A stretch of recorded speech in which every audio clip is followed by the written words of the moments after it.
الخطاب رضی الله عنهما نومې وانغستو خو داسې وي وزیرا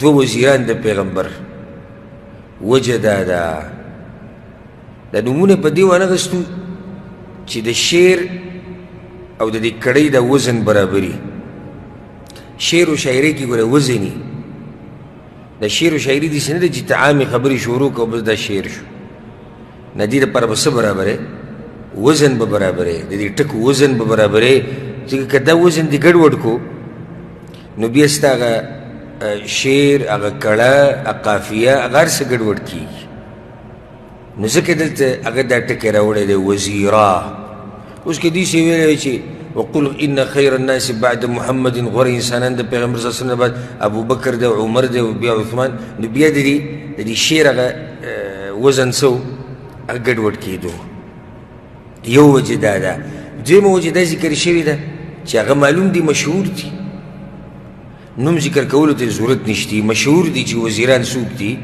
هغه پیغمبر صلی الله علیه وسلم پسې غوره انسانان ابوبکر صدیق او عمر رضی الله عنهما دي وزیرا وی دا دواړه وزیران دي د پیغمبر صلی الله علیه وسلم د پیغمبر صلی الله علیه وسلم پسې وروسته خلیفه ابوبکر دی بیا وروسته خلیفه هغه پسې عمر رضی الله عنه نو دا دواړه وزیران دي د پیغمبر صلی الله علیه وسلم بعد بوج دوی اوچت کړی د هرې خبرې بوج د پیغمبر صلی الله علیه وسلم بعد هغه دوی اوچت کړی ځکه دوی ته وزیران ویلی کېږي او وزیر په دې معنی سره هم راځي مرسته کوونکی نو دا دواړه د پیغمبر صلی الله علیه وسلم مرسته کوونکي دي په هر میدان کې رابش انشاءالله په فضایلو کې په هر میدان کې ابوبکر صدیق رضی الله عنه عمر بن الخطاب رضی الله عنه د پیغمبر صلی الله علیه وسلم سره ولاړو مرسته کړې ده که مالی مرسته د هغې کړې ده که بدني مرسته د هغې کړې ده هر څه قربان کړي د پیغمبر صلی الله علیه وسلم لپاره نو دا وزیران دي او دا ټکې ناظم رحمه الله د هغه حدیث نه اخیستی دی په سنن ترمذي کې دی اگر که سندن داسې مضبوط حدیث نه دی خو په دې معنی سره ډېر حدیثونه راغلي دي یا دا لفظ په ډېرو حدیثونو کې دی پیغمبر صلی الله علیه وسلم وی د ابو سعید الخدري رضی الله عنه روایت دی ما من نبي الا له وزيران من اهل السماء ووزيران من اهل الارض هر پیغمبر چې دی هر پیغمبر د ده دوه وزیران په اسمان کې او دوه وزیران کوم ځای کې په ځمکه کې فاما وزیرای من اهل السماء نو پیغمبر صلی الله علیه وسلم وی په اسمان کې زما دوه وزیران چې دي هغه فجبریل و میکائیل جبریل دی او میکائیل علیهم السلام دا دواړه زما وزیران دي په کوم ځای کې په اسمانونو کې و اما وزیرای من اهل الارض په ځمکه کې زما وزیران فابو بکر و عمر رضی الله عنهما ابو بکر او عمر دا زما وزیران دي یو روایت کې داسې راځي ابن عساکر رحمه الله راوړی دی ان لکل نبي وزیرین هر پیغمبر سره څو وزیرانی دوه خاص کسانی دوه وزیران په معنی دلته خاص کسان هر پیغمبر سره دوه خاص کسانی مرسته کوونکي او زما سره هغه دوه کسان وی څوک دي ابو بکر او عمر رضی الله عنهم دي یو روایت کې راځي چې ان لی وزیرین امام بزار دا روایت راوړی وی زما دوه وزیران دي یو روایت کې داسې راځي ان الله ایدنی بوزیرین الله زما مرسته کړې ده نو ما له دوه خاص وزیران را کړي دي دوه خاص ملګري مال را کړي دي یو ابو بکر دی او دویم عمر رضی الله عنهما دی یو حدیث کې داسې هم راځي خطیب بغدادي رحمه الله راوړی وی ابو بکر و عمر پیغمبر صلی الله علیه وسلم وی بمنزلة هارون من موسى عليهما السلام وی ابو بکر و عمر رضی الله عنهما زما د پاره داسې دي لکه څنګه چې هارون علیه السلام د موسی علیه السلام د پاره ښه نو هارون د موسی علیه السلام څه وزیر و سورة فرقان کې دي که نه ولقد آتینا موسی الکتاب وجعلنا معه اخاه هارون وزیرا الله وی ما موسی علیه السلام ته کتاب ورکړی تورات او د هغه رور هارون هغه مې د هغه دپاره وزیر ګرځولی نو پیغمبر صلی الله علیه وسلم وی چې څنګه چې هارون د موسی علیه السلام وزیرو نو دغه شان ابو بکر او عمر رضی الله عنهما د دواړه زما وزیران دي قدما وزیراه قدما قدما سمانه ده په اصل کې دا غستې من قدمه يقدم قدما معنی دا ده چې د پوخانه د مخکې نه کم وخت نه چې اسلام راغلی دی نبوت پیغمبر صلی الله علیه وسلم ته ملاو شوی دی او ابو بکر رضی الله عنه مسلمان شوی دی عمر بن خطاب رضی الله عنه مسلمان شوی دی د هغه وخت نه دوی د پیغمبر خاص ملګري دي نو قدمن معنی تقدم مخکې شوي دي په فضیلت کې د دواړه د اول نه مخکې دي دا نه چې وروسته مخکې کړی شوي په فضیلت کې د دواړه د اول نه مخکې دي نو شروع بکو د ابو بکر صدیق رضی الله عنه دا غوره انسان دا ما پرون وي که څوک وایي چې زه نه منم نو الله دې کړي چې زړه یې وچ وي دا فضیلت الله سبحانه وتعالی ورکړی دی دوی له بیا پیغمبر صلی الله علیه وسلم بیان کړی چې د پاسه 1400 کاله بعد یو رافضي شیعه یا د هغوی نه یو متاثره راپاسي هغه دا وایي چې نه جي پلانې د دوی نه غوره و هغه د دوی نه غوره دې خبرو له څه اعتبار نشته قرآن او حدیث نه به مسله ثابته نو دا مسله د نصوصو نه ثابته نصوص اوس د دلایل بیانوم انشاءالله چې په پیغمبر پسې په دې امت کې غوره انسان څوک دی هغه ابوبکر دی او بیا عمر رضی الله عنه او زموږ هر څه د قرباني په هغوی باندې زموږ هر څه د قرباني په هغوی باندې او څو پورې چې په دې بدن کې سایي نو موږ به د دې صحابه کرامو دفاع کوو په مال سره په بدن سره په جبې سره په قلم سره په هره طریقه باندې به موږ د دوی دفاع کوو دا زموږ ایماني فریضه ده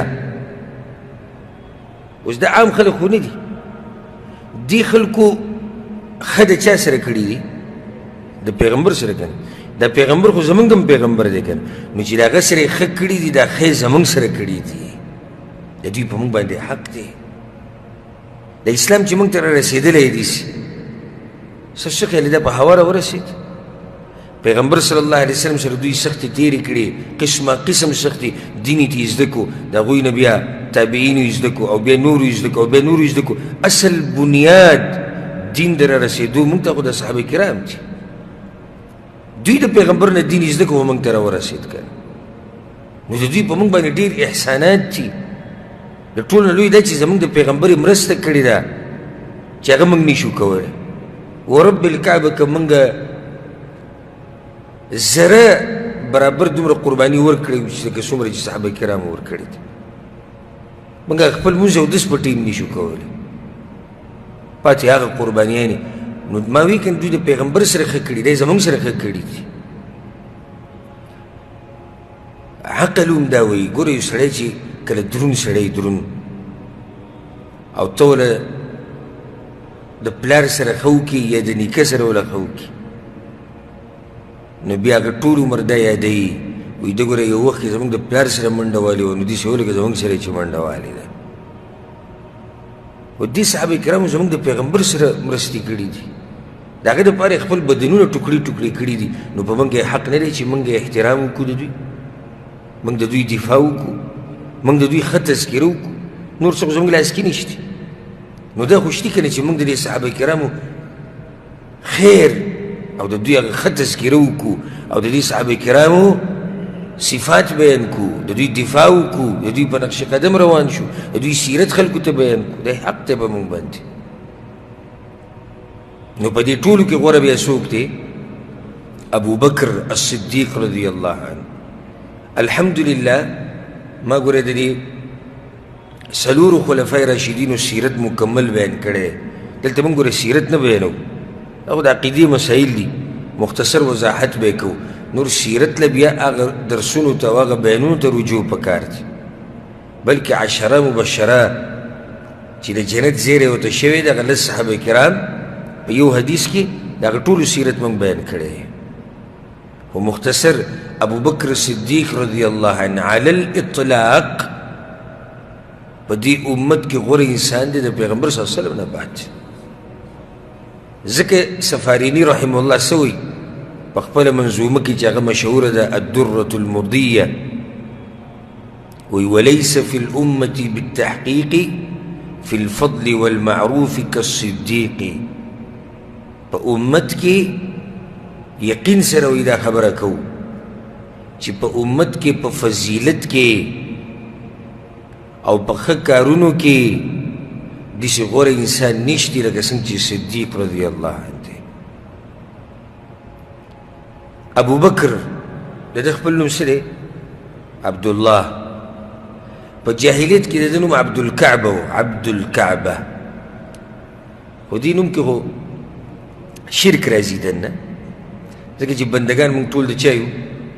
د الله یو. نو عبدالکعبه پیغمبر صلی الله علیه وسلم ورله نوم بدل کړو نو عبدالله یې کړو. دا زوی د ابو قحافه دی،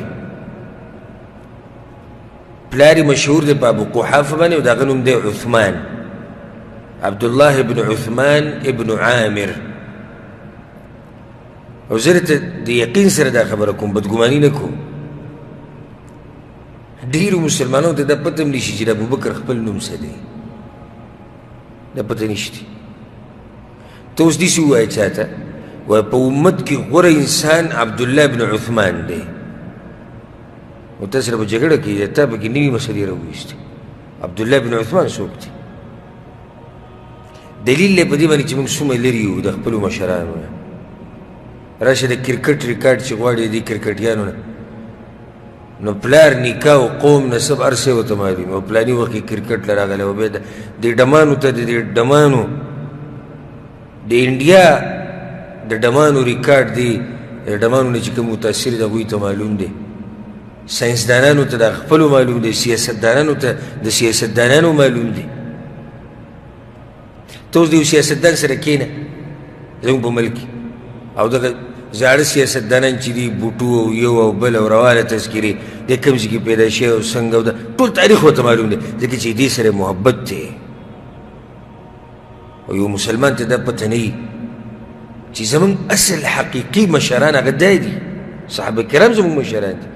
په کرکټي او په ډم او په سیاستدان باندې موږ څه کوو؟ زموږ اصل حقیقي مشران دا دي. نو ډېره د افسوس خبره ده چې دا مشران موږ بیا نه پېژنو.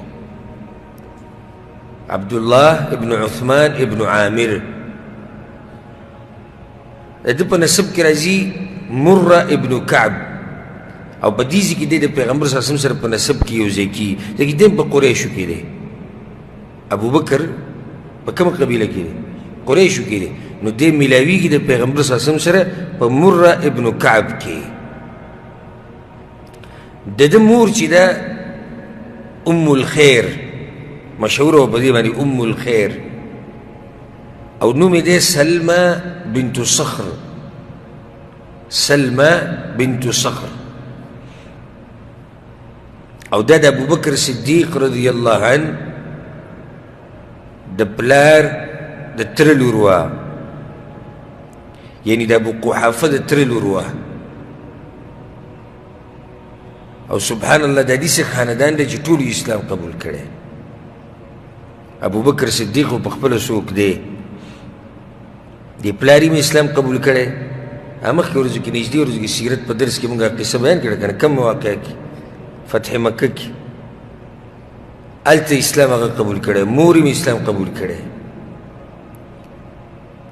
بیا د ده دا مور چې ده دا سلمى، دا د ابوبکر صدیق رضی الله عنه د وفات نه مخکې وفات شوی ده، او پلار یې د هغه د وفات نه بعد وفات شوی ده. پلار یې وروسته مړ شوی ده. د عمر رضی الله عنه په خلافت کې هغه بیا وفات شوی ده. اولنی انسان په سړو کې چې اسلام قبول کړی د ابوبکر صدیق رضی الله عنه. یو حدیث کې پیغمبر صلی الله علیه وسلم وی ما چې چالم د اسلام دعوت ورکړی په مکه کې په اوله کې چې ما دعوت شروع کړو، چې چالم ما دعوت ورکړی دی نو څه نه څه خبرې کړي دي، یعنې ډایرکټ خبره نه ده منلې، سوای د ابوبکر صدیق رضی الله عنه وی ما چې ورله څنګه دعوت ورکړی ډایرکټ اسلام قبول کړی. نو چا داسې ویلي دي اختلاف ته، چا وایي چې اولنی کس چې اسلام قبول کړی دی هغه علي بن ابي طالب دی، چا ویلي دي اولنی کس چې اسلام قبول کړی دی هغه زید بن حارثه دی، چا ویلي دي خدیجه ده. نو بیا بعضو علماو دا ویلي دي چې دا ټول به راجمع کړو داسې په سړو کې، آزادو سړو کې چې اولنی کس اسلام قبول کړی دی هغه څوک دی؟ ابوبکر صدیق رضی الله عنه. په ماشومانانو کې اولنی ماشوم چې اسلام قبول کړی دی هغه علي بن ابي طالب رضی الله عنه دی. په زنانو کې څوک ده؟ خدیجه رضی الله عنها. او په مریانو غلامانو کې زید بن حارثه رضی الله عنه، آزاد کرده غلامانو کې. او چې کوم غلامان دي په هغه ټیم کې نو هغه بیا بلال رضی الله عنه دی. په دې طریقې سره هغه ټول خبره څه شوه؟ راجمع شو. نو په سړو کې آزادو کې اولنی کس چې اسلامي قبول کړی هغه څوک دی؟ ابوبکر صدیق رضی الله عنه. زه تاسو ته دا وایم چې ابوبکر صدیق یو فضیلت هم د الله مخې له وینسي او یو عمل هم وینسي، صرف الله ته مخامخ شي او دا عمل ورسره وي چې دا اولنی سړی چې اسلامي قبول کړی دا کافي نه ده. د دې د فضیلت دپاره صرف دا کافي ده. بیا د ابوبکر صدیق رضی الله عنه په لاس باندې ډېرو خلکو اسلام قبول کړی، مشهور صحابه کرام لکه زه تاسو ته عثمان رضی الله عنه، څومره غټ صحابي دی عثمان. دی عثمان د ابوبکر صدیق په لاس اسلام قبول کړی. زبیر ابن العوام، طلحه، عبدالرحمن بن عوف، سعد بن ابي وقاص رضی الله عنه، ټول غرونه دي د ایمان او دې ټولو د ابوبکر صدیق رضی الله عنه په لاس باندې اسلام قبول کړی دی. اولنی کس چې قرآن را جمع کړی دی هغه ابوبکر صدیق رضی الله عنه دی. دی څومره احسان دی په دې امت باندې. کله چې قاریان ډېر ووژلی شو په جنګونو کې، ډېر قاریان مړه شو، د پیغمبر صلی الله علیه وسلم په زمانه کې د قرآن داسې په یو مصحف کې نه و لیکلی شوی. څنګه و؟ یا په سینو کې زبانی یادو که لیکلی شوی دی په سرمن باندې، یا مثال کې په لرګي باندې، یا په پاڼه باندې، یا په کاڼي باندې، او داسې لږ لږ و. بیا د ابوبکر صدیق رضی الله عنه دور خلافت راغی چې کله بیا صحابه کرام او قاریان صحابه کرام ډېر ووژلی شو، نو بیا بعضو دا مشوره ورکړه ابوبکر صدیق رضی الله عنه ته چې د پیغمبر خلیفه دا قاریان که داسې رواني نو دا قرآن به زموږ نه ضایع شي. او په خپله هم دغه سوچ. نو بیا یې څه چل وکړو؟ دا قرآن یې ټول را جمع کړو. دا ډېر ګران کار دی، ډېر ګران کار دی چې قرآن ټول را جمع شي، ځکه چې د کم ځینه به یې راوړې. نو دا قرآن یې ټول را جمع کړو. که څوک بالفرض مړ شي نو قرآن به موږ سره پروت وي. بیا د هغې نه یو څو نسخې وویستې د مصحفونو نه په مکه کې او مدینه کې، او داسې نسخې تقسیم کړي. نو دا د ابوبکر صدیق رضی الله عنه په دې امت باندې احسان دی چې دا قرآن را جمع کړی دی. دومره اوچت انسان. ښه اولنی انسان چې خلیفه ورته ویلی شوی د هغه دا دی. ځکه یو روایت کې راځي امام احمد بن حنبل رحمه الله راوړی چې ابوبکر صدیق ته ویلی شو یا خلیفة الله، ای د الله خلیفه. ناغوتی انا خلیفة رسول الله صلی الله علیه وسلم، زه د پیغمبر صلی الله علیه وسلم خلیفه یم. نو اولنی انسان چې خلیفه ورته ویلی شوی دی هغه ابوبکر صدیق رضی الله عنه دی. ما تاسو ته وایي که د ده په فضایلو باندې موږ شروع وکړه نه ختمېدونکي فضایل دي. تفصیل دپاره بیا بیانونو ته واپس شي یا هغه کتابونو ته. یو حدیث کې ښه واضح راځي، یو روایت کې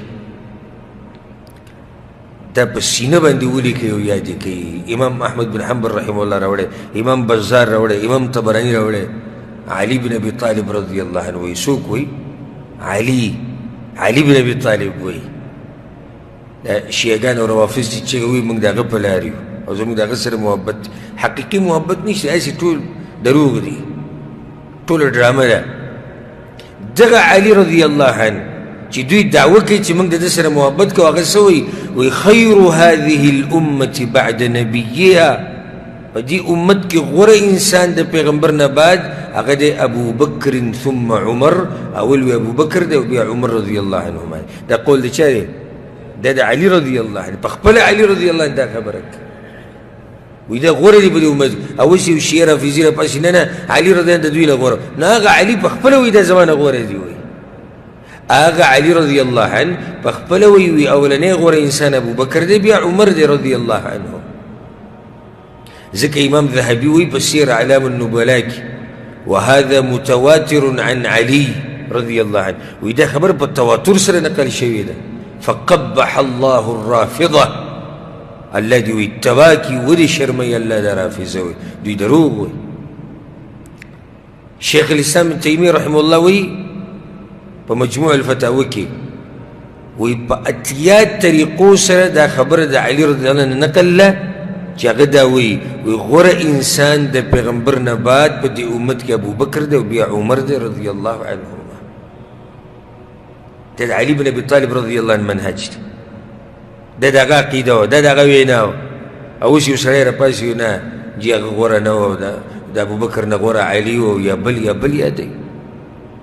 امام دارقطني او امام حاکم روایت راوړی د ابو یحیی نه، وی لا احصي ورد غكيدي لا احصي كم سمعت عليا يقول على المنبر ان الله سمى ابا بكر على لسان نبيه صديقا.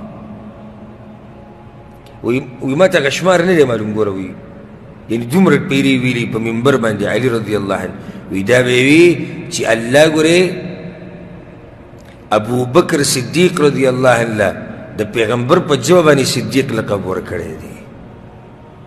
دا به علي رضی الله عنه په کوم ځای کې دا خبره کوله؟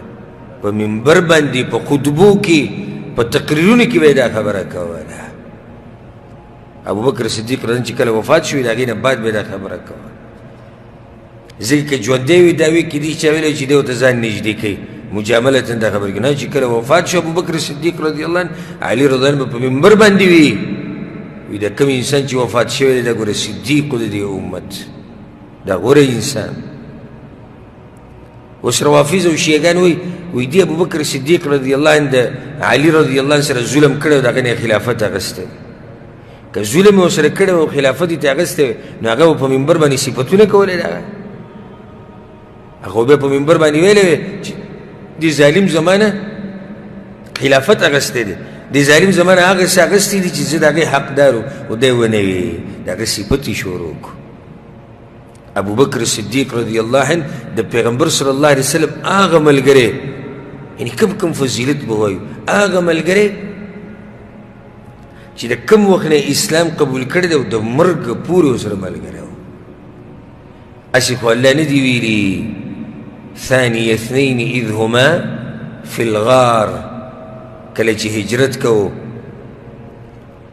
او په غار کې ورسره یو ځای و، اذ یقول لصاحبه، کله چې ابو بکر صدیق رضی الله عنه د پیغمبر صلی الله علیه وسلم وګوره الله ورته صاحب ویلی، د پیغمبر ملګری ورته ویلی، د شرف دی د ابو بکر صدیق رضی الله عنه. ځکه به د نورو صحابه کرام وی او عمر بن خطاب رضی الله عنه وی زما دا ارمان دی چې زه دا هر څه قربان کم او دا فضیلت چې کوم د ابوبکر صدیق دی چې په قرآن کې الله ویلي دي چې دا د پیغمبر ملګری دی، وایي چې دا ماته میلاو شوی عرش والا وایي دا د پیغمبر ملګری دی. ټول مال یې د پیغمبر صلی الله علیه وسلم دپاره لګولی دی، د الله په لار کې لګولی دی. پیغمبر صلی الله علیه وسلم یو پیر په خطبه کې ووی، تقریر یې کوو، دی وی چا چې موږ سره ښه کړي دي موږ په جواب کې د هغې نه زیات کړي دي، یعنی موږ جواب د خو په خو باندې ورکوو، سوای د ابو قحافه د زوی نه چې ده موږ سره دومره ښه کړي دي چې موږ یې جواب نشو ورکولی. دا دومره ګټ انسان هر څه کې دی مخکې. هغه روایت خو تاسو ته معلوم دی که نه؟ سنن ابي داود کې هم دی، سنن ترمذي کې هم دی. عمر بن خطاب څه ووایي چې کله پیغمبر صلی الله علیه وسلم ووایي د الله په لار کې مال ولګوئ، نو عمر رضی الله عنه وی نن به زه د چا نه مخکې کېږم؟ د ابوبکر صدیق نه وی فجئتو بنصف مالي، ما نیم مال راوړو، ټول نیم مال. دا ګوره غټه خبره ده، خپل مال چې څه دي هغې کېښود او نیم یې کو او نیم یې ټول پیغمبر له راوړ. پیغمبر صلی الله علیه وسلم ورته ما ابقیت لاهلک، عمره د خپل کور والا دپاره یې څه پرېښودي دي؟ وایي مثله، د دې په شان. په دې کې چې ګوره ابوبکر صدیق رضی الله عنه روان دی، واتى ابو بکر بكل ما عنده، او ابوبکر صدیق رضی الله عنه هغه چې څه وسره و هغه ټول یې راوچت کړي و راغلی. پیغمبر صلی الله علیه وسلم ورته ما ابقیت لاهلک، ابوبکره څه دې پرېښودي دي کور کې؟ کور والا دپاره دې څه پرېښودي دي؟ وی ابقیت لهم الله ورسوله، الله او د الله پیغمبر صلی الله علیه وسلم. عمر بن خطاب وی لا اسابقك الى شيء ابدا، دنه به موږ تا سره مقابله نه کوو، هغه سره چا مقابله نه شوه کولی، ځکه د هغې یو لقب دام دی عتیق. عتیق ورته ویلی کېږي د دې دپاره چې د مریان به یې ډېر ازادول، د غلامان به یې ډېر ازادول، او دې دپاره ورته هم عتیق ویلی کېږي چې دا مخ یې ډېر ښایسته و، ډېر ښایسته انسان و. ابن سعد رحمه الله په خپل طبقات الکبرى کې دا روایت راوړی دی، وی پیغمبر صلی الله علیه وسلم یو پیر حسان ابن ثابت ته ووی. حسان ابن ثابت څوک دی؟ د پیغمبر صلی الله علیه وسلم شاعر. ورته وی هل قلت فی ابي بکر شیئا، حسان وی تا د دې ابوبکر په باره کې داسې شعر و شاعري نه ده کړې؟ هغه وی چې نعم کړې مې ده. ولې مې ده؟ ورته وی پیغمبر صلی الله علیه وسلم وایي وروه موږ ته که نه. هغه ووی وثاني اثنين في الغار المنيف وقد طاف العدو به اذ صعد الجبل، او هغه دویم چې د پیغمبر سره و په غار کې دننه او دشمنان ته ګیر چاپېره تاویدو را تاویدو. وکان حب رسول الله قد علموا من البریة لم يعدل به رجلا، دغه ابوبکر خو د پیغمبر محبوب ترین انسان و، پیغمبر په ډېر مینو، او په دې انسانانو کې د پیغمبرانو نه بعد د دې سړي په شان سړی نشته. وی فضحك رسول الله صلی الله علیه وسلم حتی بدت نواجذه، پیغمبر صلی الله علیه وسلم وخندل او دومره وخندل چې غاښونه یې ښکاره شو، او دی وی صدقت یا حسان هو کما قلت، حسان رښتیا دي وی، څنګه چې دی وی د ابوبکر دقه شان دی، دومره اوچت انسان. ابوبکر صدیق رضی الله عنه مکمل د پیغمبر صلی الله علیه وسلم نه 142 روایتونه نقل کړي دي، 142 چې پای کې 18 په صحیحینو کې دي، بخاري او مسلم کې. څوک دا سوال هم کولی شي چېرې 142 روایتونه خو لږ دي، حالانکه نور صحابه کرام کشران لکه ابوبکر صدیق نه کشران، دغه دی عبدالله بن عمر، ابو هريره، عبدالله بن عمرو بن العاص، عبدالله بن عباس رضی الله عنهم، د هغوی روایت د ده نه ډېر دي. دې څه وجه ده؟ وجه د هغې دا ده چې پیغمبر صلی الله علیه وسلم په وفات پسې نږدې ابوبکر صدیق رضی الله عنه وفات شوی، ډېر عمر یې نه دی تېر کړی، نو موقع ورته ډېره نه ده میلاو شوې د هغه څه د بیانولو کوم چې یاد کړي دي. یو وجه دا وه. دا نور صحابه کرام چې دي کشران، هغوی وروسته پاتې شوي دي، ډېر عمر یې نو هغوی سره موقع وه، هغه څه چې یاد کړي وو هغه یې بیانول، خو دې ته موقع میلاو نه شوه. دویمه وجه دا وه چې د پیغمبر صلی الله علیه وسلم د وفات نه بعد دی خلیفه شو، او خلیفه خو مصروفه یې د امت په کارونو کې، بیا خصوصا د ده په وخت کې هغه مرتدینو سره جنګونه شوي دي، او نور ډېر داسې جهادونو له کسان لیږل، د امت نورې مسلې، نو په هغې کې دی مصروفه شو، نو ځکه چې هغه ډېر روایت نه دي را نقل شوي. یعنې دا خبره یاده کړئ، علما وایي چې په صحابه کرامو کې احفظ انسان چې ډېر حدیثونه ورته یاد وو خو را نقل شوي ته نه دي، هغه ابوبکر صدیق رضی الله عنه دی. ابوبکر صدیق رضی الله عنه غټ فضیلت دا هم دی چې هغه مشهور جنګ یې کړی و د مرتدینو خلاف، هغه مشهوره واقعه ده چې هغه په تاریخ کې بیان شوې ده. سبحان الله، یو ناشنا خبره علماو دا لیکلې ده، وی ابوبکر صدیق رضی الله عنه شیخ الاسلام ابن تیمیه مجموع الفتاوی کې هم کړی، وی لم يعرف عنه قول خالف فيه نصا من كتاب الله او سنة رسوله صلى الله عليه وسلم. ويدق يو سړی د صحابي ابو بکر صدیق رضی الله عنه چې د په یو خبره کې په یو فتوا کې د قرآن او د حدیث خلاف چرته نه دی کړی.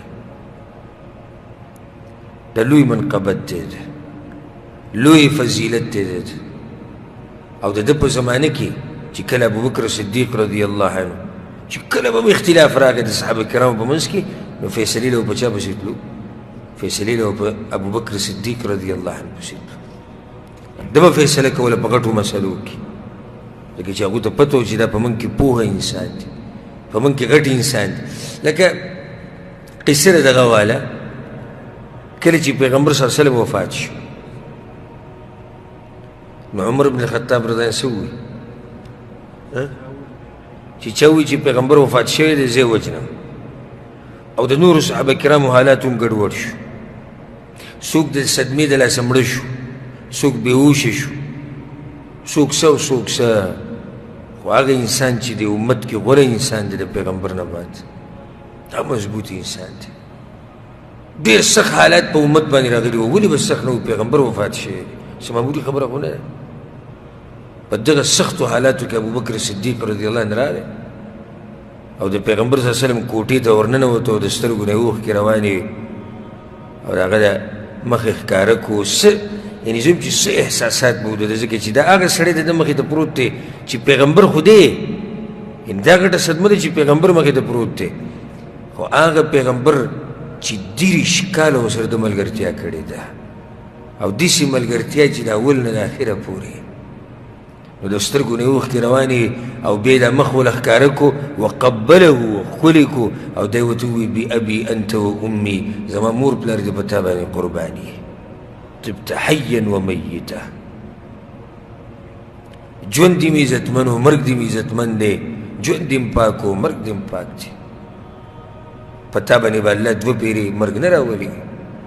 بیا چې بهر ته راووتو، نو عمر بن خطاب تور راغسې، د عمر سره چا خبره کولی شو؟ عام اوقاتو کې هغه سخت سړی و، او بیا په داسې حالاتو کې څوک نه و چې نږدې شوی وی.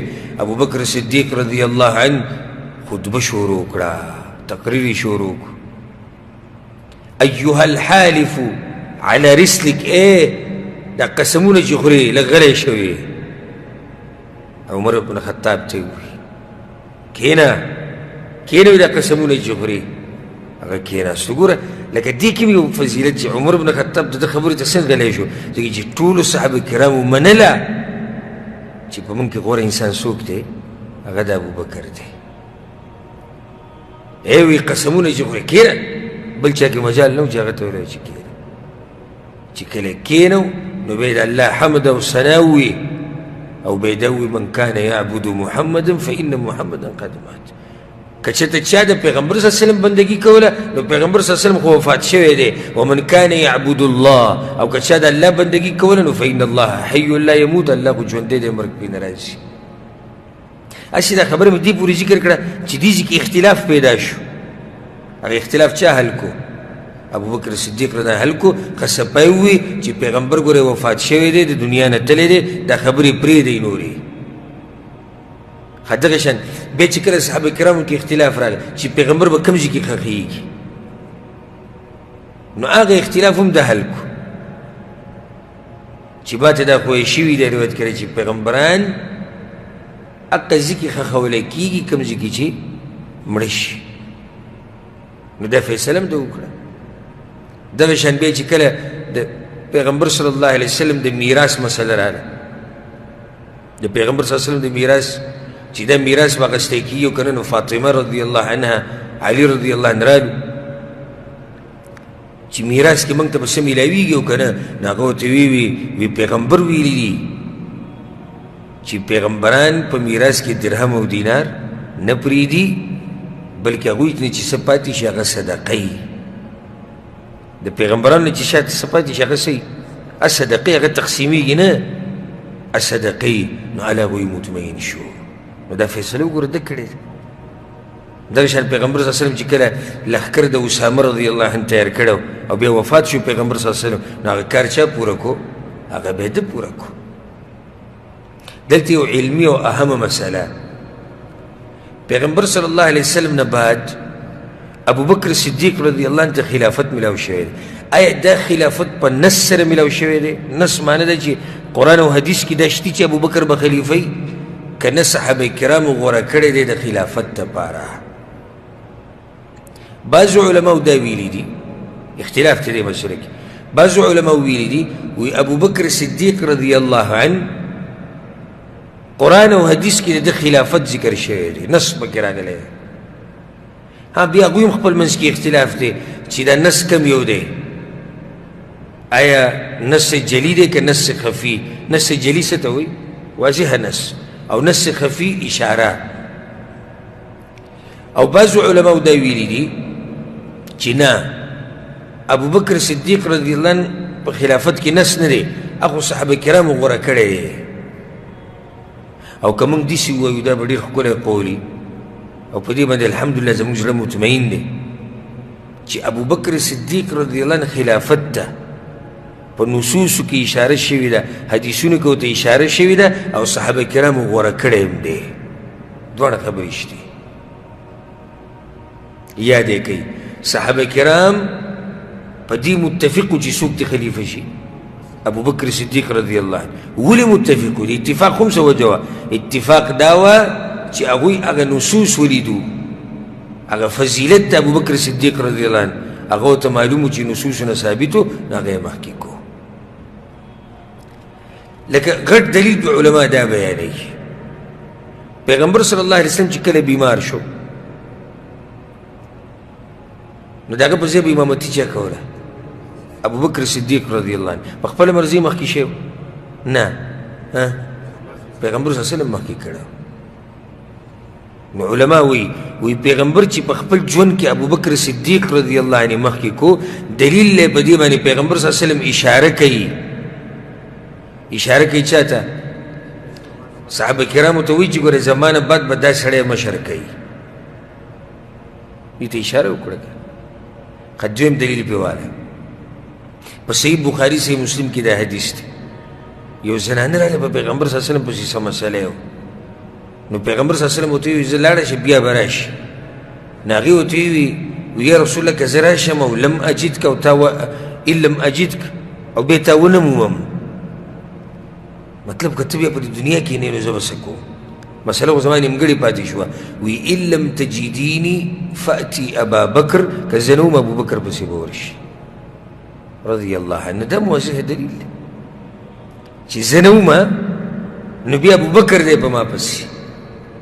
یو بل دلیل هم دی، دم ښه واضح دلیل دی، په صحیح بخاري صحیح مسلم کې دا حدیث عایشه رضی الله عنها وی پیغمبر صلی الله علیه وسلم ما ته وی ادعی لی ابا بکر اباکی و اخاکی.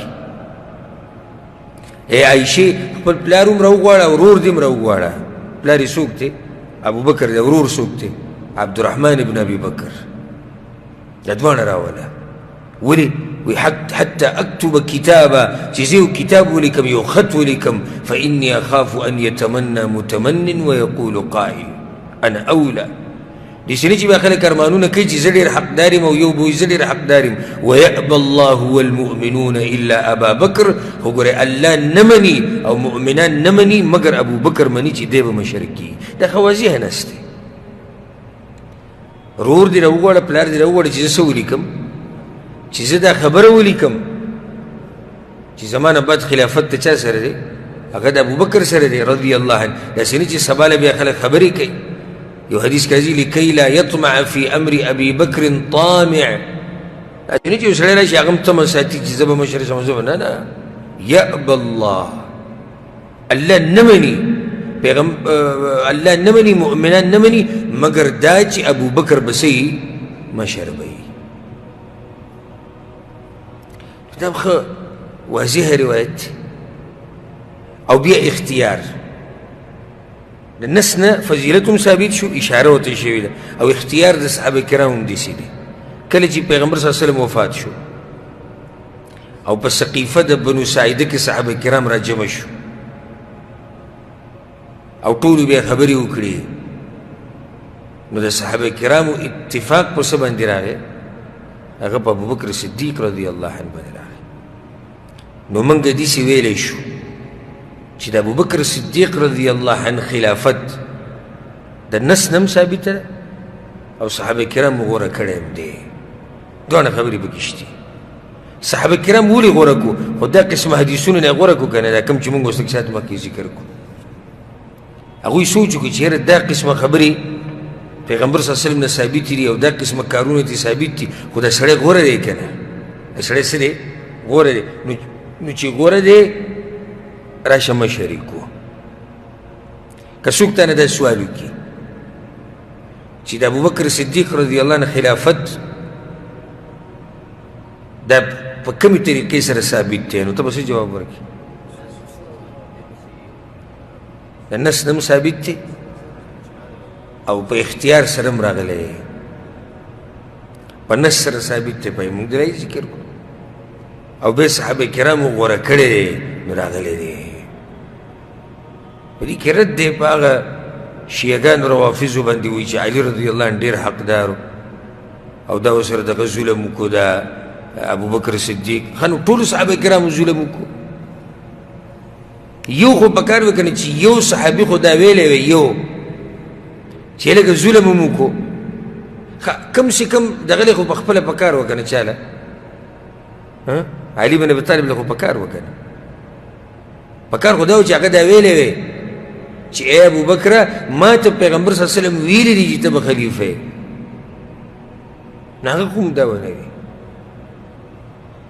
او علي بن ابي طالب رضی الله عنه خو داسې انسان و چې په حق وینا کې به یې د چا لحاظ نه کوو، د چا نه هېرېدو.